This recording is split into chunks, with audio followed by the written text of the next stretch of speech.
Dr. Ainley, is there such thing as insanity among penguins? Could they just go crazy because they've had enough of their colony? Well, I've never seen a penguin bashing its head against a rock. They do get disoriented. They end up in places they shouldn't be. Now that like we know what we're doing and know what I'm looking at, I could see, like I would start to figure out, I was like, oh, this person sold tickets because they're famous. You can end up being like, well, if I'm known enough, you can like get away with it. When I see like a celebrity comic pop in, I'm like, you're gonna eat shit on this show. And I can't wait to watch. You realize that you can end up like even that. at the Comedy Store, you'll see them, they'll pop in, yeah. And they're sandwiched between real comics. You're like, oh. Because I would always try to go like, am I writing better material? Correct. Yeah. Am I scoring enough touchdowns to win games? Yeah. Are they laughing? Am I selling tickets? You can choose to be as delusional as you want to be. And we see right in front of us the delusional people. All right, hit it. Sounds very glamorous and like aspirational to say things like, I'm gonna bet on myself to win. But the reality is, man, that's a lonely road. That's a difficult road. And that's a road that is not supposed to work. Why do you bet on yourself? You bet on yourself because other people don't. People who bet on themselves more often than not fall flat on their face. It's a really lonely, difficult path to walk, and he walked it and he ended up here.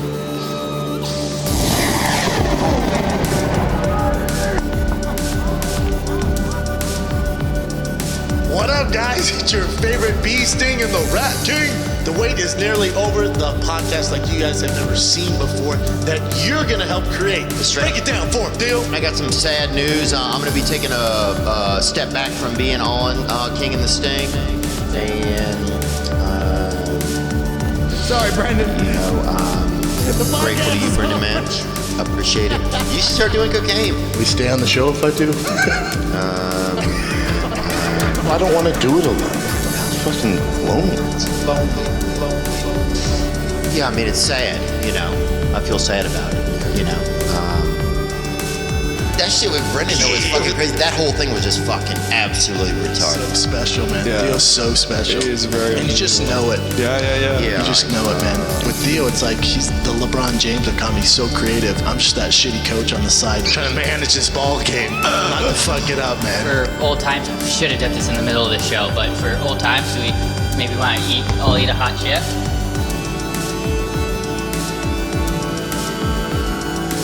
I mean, I'm down. I don't want that.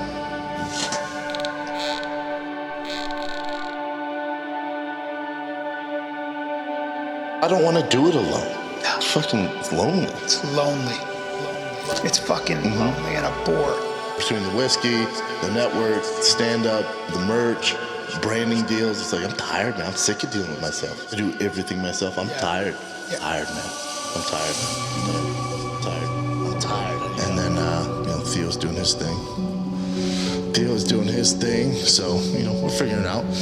Turn camera. 1, 2, take 1.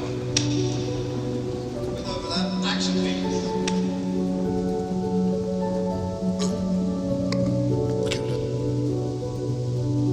Action also, please. He doesn't do anything? Yeah, right. Fosters. Yeah, Fosters. Fights coming up. You got big UFC pay-per-views. Download the DraftKings Sportsbook app. Listen, I'm not great at trucking and stuff like that. I've actually have a small throat, despite the rumors. Ready? Here we go. Action also. Dude, Theo, who's not here today, is one legit concerned because yesterday, when I do my shows, I drink. He's like, dude, I know we joke around about intervention, stuff like that. California champagne. But for you to drink on most of the shows, it's concerning. Because I've been there, man. You're drinking to get through it because you hate it. I was like, oh no. Not on the bus. You're drinking whiskey? Are you drinking? I'm doing better than that. You have alcoholism. Oh no. Now we're in serious business here. This is really something. This, you see, though, can be an awful problem. Let's suppose that you have some difficult and distressing habit, like drinking too much. Once you've become the victim of this habit, it's an extraordinarily difficult thing to get rid of it. And it requires intense willpower. So that kills you right off. You're a dead duck from then on. You ever took opiate? Drinking whiskey. It's 1 p.m. Monday. That's how we're doing. What's up with this whiskey, man? You want some? Come on, we gotta, come on. That's why I'm here, When man. people start drinking in the morning, you know they're off the rails. That's what I got a friend who's drinking in the mornings now. You want some? It's 12 on a Monday. Scotch on the table. You don't get how many families are destroyed, how many fucking jobs are lost because of alcohol. That's a weird point to make. Like, look how many families are fine. His face looks weathered. He looks 20 years older. He's just deteriorating right in front of our eyes. Drinks to the point that he is hallucinating and thinks that he sees people attacking. How many people drink are fine? The majority? I'm genuinely worried. Really? When he gets mad, he gets more aggressive. What are you gonna do, dude? In Hindu or Buddhist terms, liberation is getting out of the toils of karma. It's like this. During your many past lives, you've done all kinds of deeds, good and bad, and you are reaping the consequences of these deeds today. I had a roommate who goes, I'm not gonna fight you. I'm like, that's not an option, man. Loogie right in his face. Grabbed him by his sweatshirt, threw him through our glass door, shattered our glass door. Katie and Ida, who got Gary Barnett fired, she liked the way the dick tastes. All the mental health shit. Hear that story one more time and slip my fucking wrist. Whiskey on his lap. Your fiance passed away. Yeah? Not something you want to talk about? I ain't a journalist. The guy's What do you mean I'm dying jumping of in? alcoholism and you're complaining about the shape of his ice? You've ruined this human being's livelihood, you fucking pieces of shit. That's right. You've ruined him. That's right. This delicate human being. They don't care. Brendan Schaub. I hate the name of his whiskey. Headlining the Moon Tower Comedy Chicago one night only Den Theater. It's too much head injuries. Moon Tower Comedy Festival. Worst fucking name ever. They don't care. They don't. Oh no, they're laughing about it. You're not, Even though you're not a human being. they're laughing about it. It's a bad name. What's the name? Tiger Thiccc. Just come up with a better name. Embarrassed to tell people what it is.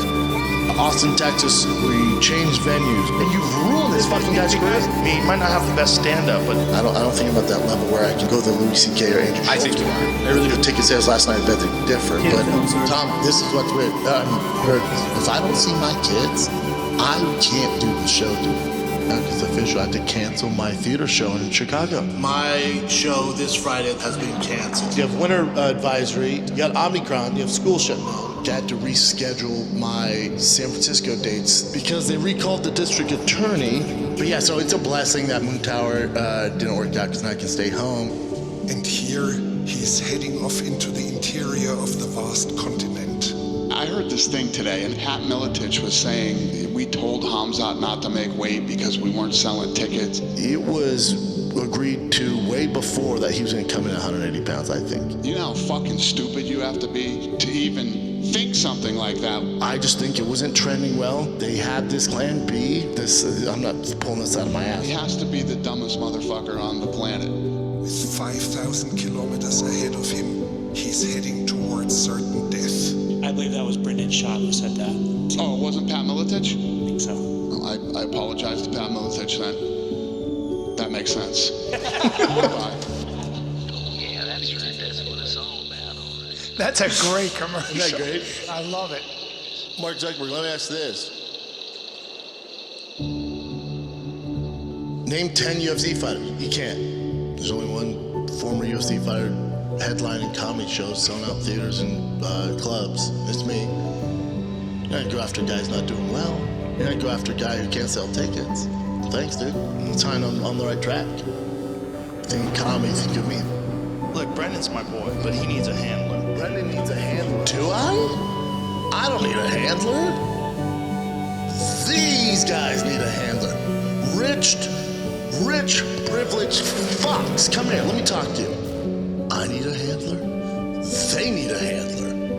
What the fuck, you put a pair of designer jeans and some hip sneakers and think you're cool. You're still a dork with a frat pro vocabulary. Calling me and numerous people dummy, dumbass, fucking idiot. You need a reality check. You're surrounded by yes men. You're not special. You're not original. Every move you make is a copycat of you're both on steroids and dressed like assholes. Need I remind you, your origin story is a failed cardio kickboxing instructor who had 2 rich friends in high school to fund his business. Now go make a cool video, stay relevant. Dummy. P.S. Quit stealing my shows on Thick Boy Network and recreating them, okay? Oh my God, lie. Listen. We shit.